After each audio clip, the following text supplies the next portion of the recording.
la région de l'Ouest, département du Kunki, arrondissement de Bayangam. Et sur le plan du relief, le village a une structure de cuvette ou d'entonnoir et la chaufferie est au centre de cette cuvette-là.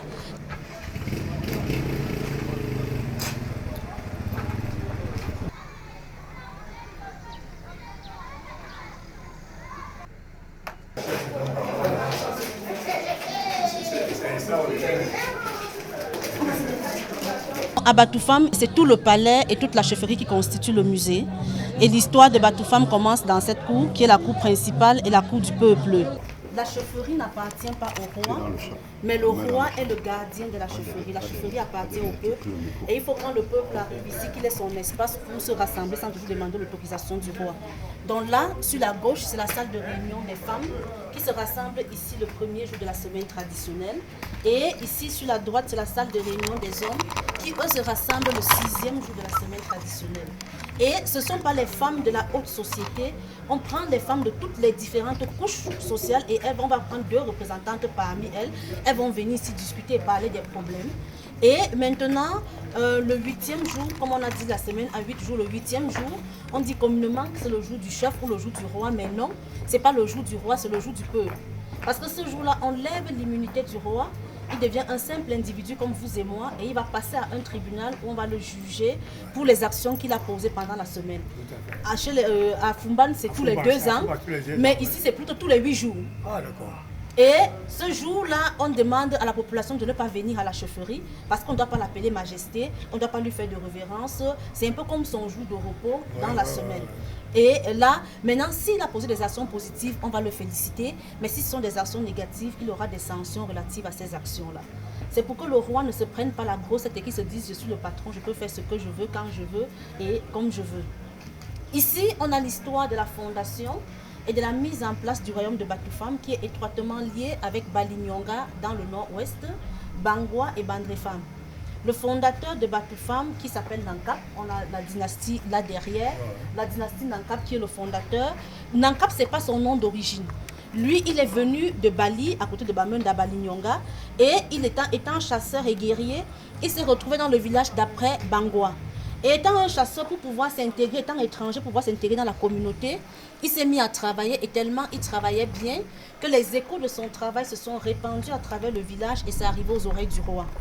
Pendant les réunions entre le roi de Bangwa et ses serviteurs, dès que le roi émettait un souhait, cet homme se dépêchait de le réaliser et c'est ainsi qu'il a gagné la confiance du roi Bangwa. Il est devenu son meilleur ami et son confident.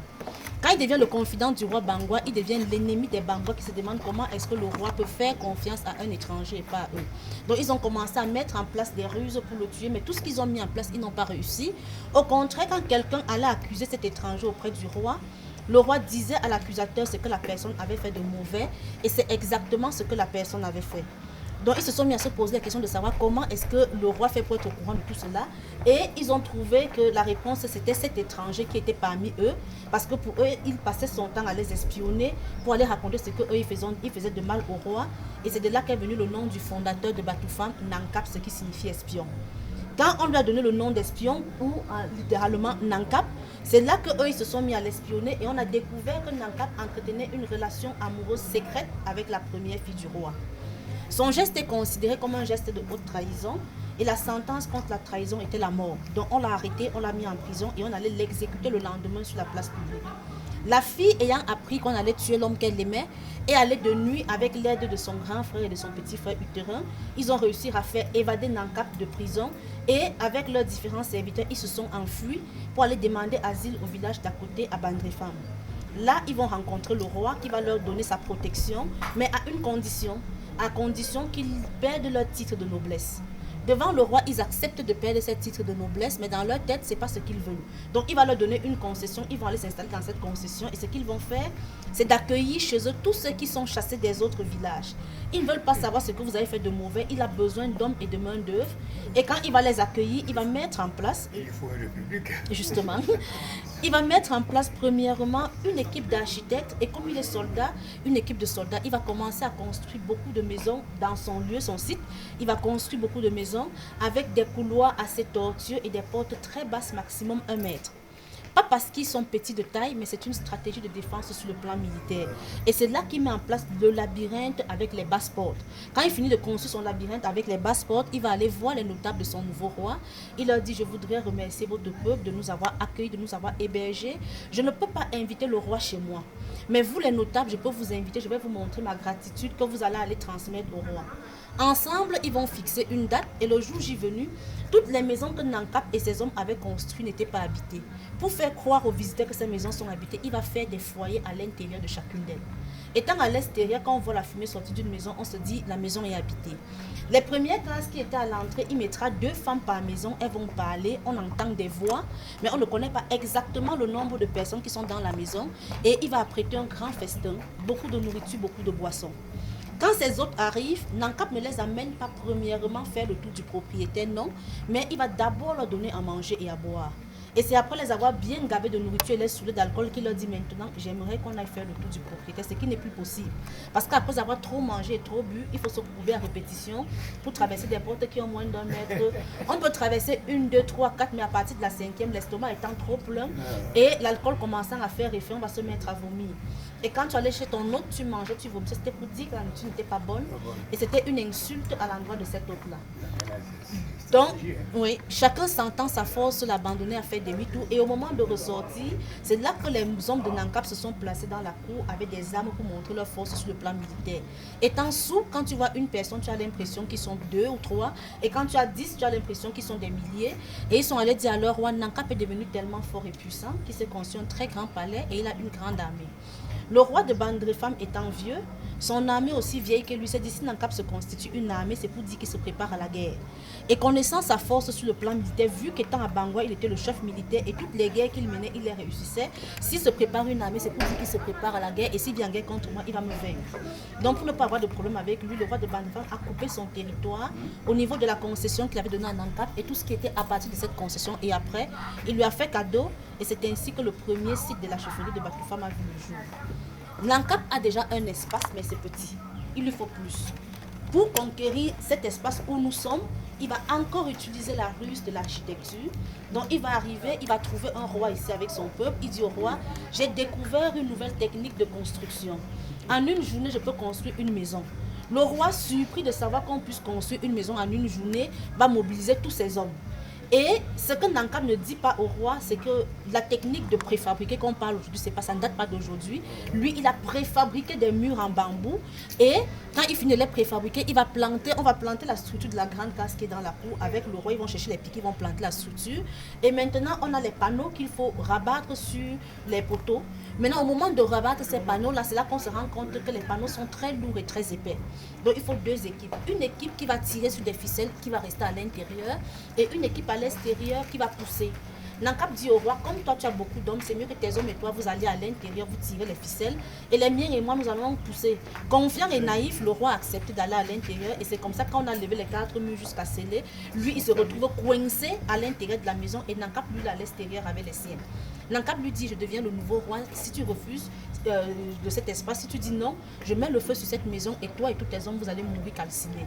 Un royaume sans homme n'est pas un royaume, donc quelle que soit la décision que le roi va prendre, il perd son titre de roi, mais ce qu'il a fait, c'était de sauver sa vie et celle de ses hommes en faisant allégeance à Nankap. Et quand il a accepté de faire allégeance à Nankap, c'est là que cette maison-ci, elle n'a pas de porte sur les faces principales, mais sa porte est plutôt à l'arrière du bâtiment. Quand il a accepté de faire allégeance, ils ont discuté les termes de collaboration et de cohabitation. Et c'est comme ça qu'on a ouvert une petite porte à l'arrière du bâtiment pour faire sortir les hommes qui étaient captifs. Et c'est ainsi qu'avec l'architecture et la ruse, on a pu mettre en place le royaume de Batoufam. Et Batoufam, en langue locale, on dit Tsofam, ce qui est le sommet, et Fab qui est le lieu sacré. Ba, c'est un préfixe. Donc, Batoufam, le mot littéral, c'est les gens ou le peuple de la concession qui vit en amont du lieu sacré. Et le village s'est mis en place à la fin du XVIe siècle. Vous pourriez, avec la permission de son Excellence, revenir sur l'emblème, la cloche, une 30 secondes. La double cloche Oui. et la corne de buffle ou trompette. Ce sont premièrement des instruments de musique et deuxièmement des instruments de communication. La double cloche est utilisée par des initiés et quand on l'utilise, on ne doit pas, il n'est pas public. il y a des initiés qui sont dans les lieux secrets qui utilisent, on entend juste le son mais on ne le voit pas. Et c'est pour réfléchir aux stratégies de développement, de mise en place du village. Et la trompette ou corne de buffle est utilisée par la jeunesse, par les guerriers, les soldats du village pour protéger et défendre le village. Et donc parce que les initiés travaillent en collaboration avec les jeunes et que dans le village on pense aux stratégies, on pense à la défense du territoire, les Batoufam ont associé les deux pour faire l'emblème du royaume qui est juste derrière le ministre de la Communication. Merci. Bien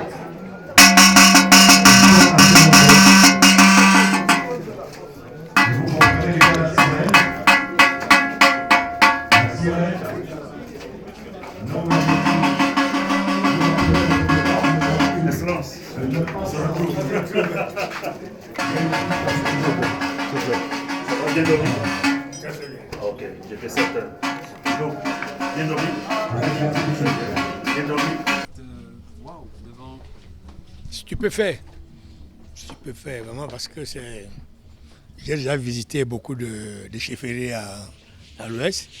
Et là, je n'ai même pas encore visité la moitié que je suis abasourdi. C'est formidable. Ça vous donne envie de fouiller encore dans l'histoire?